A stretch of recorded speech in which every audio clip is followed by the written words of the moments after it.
বিগত 17 ডিসেম্বর রাত্রে 18 ডিসেম্বরে টঙ্গীর তুরাগ তীরে ইস্তেমার ময়দানে ঘটেছে।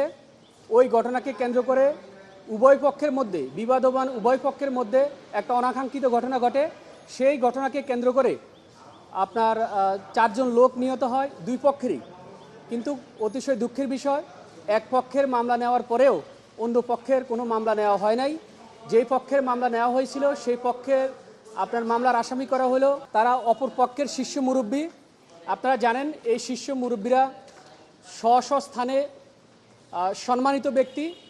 অ্যাকচুয়াল ওই ধরনের কোনো অনাকাঙ্ক্ষিত ঘটনার সাথে ওনারা কখনোই জড়িত ছিল না।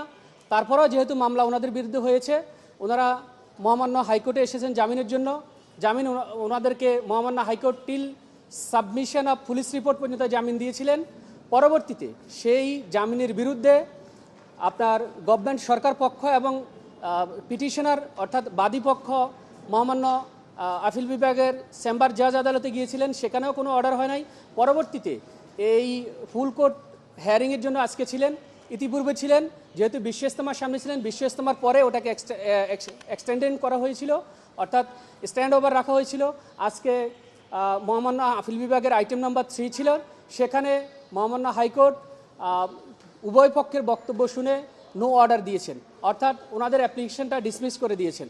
অর্থাৎ তবলিগের যে শীর্ষ মুরব্বীদের যে জামিন, এই জামিনটা বহাল রেখেছে মহামান্য আপিল বিভাগ।